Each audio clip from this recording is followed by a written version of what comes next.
The church in America is going to suffer so terribly. And we laugh now, but they will come after us. They will come after our children.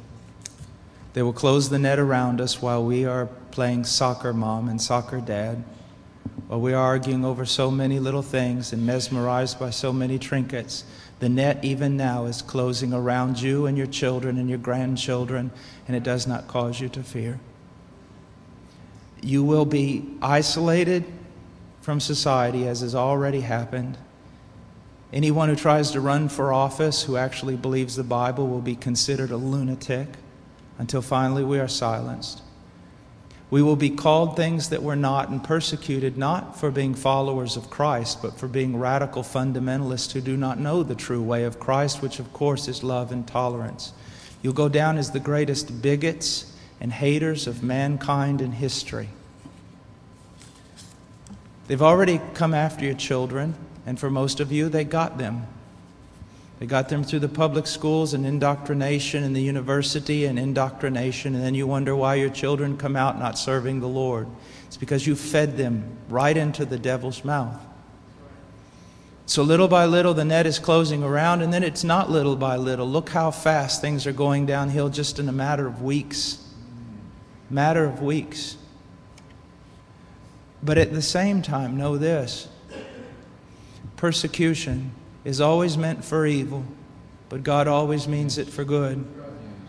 And is it not better to suffer in this life, to have an extra weight of glory in heaven? You must settle this in your mind. This is the one thing I want to say over and over. Do not believe. Down through history, you have a wrong idea of martyrdom and persecution. You think that these men were persecuted and martyred for their sincere faith in Jesus Christ. That was the real reason, but no one heard that publicly. They were martyred and they were persecuted as enemies of the state, as child molesters, as bigots, as narrow-minded, stupid people who had fallen for a ruse and can contribute nothing to society. Your suffering will not be noble. So your mind must be filled with the Word of God when all people persecute you and turn on you. And if the Spirit of God in common grace pulls back and you see even your children and your grandchildren tossing in the lot that you should die. This is no game. You want revival and awakening, but know this. For the most part, great awakenings have come only preceding great national catastrophes or the persecution of the church.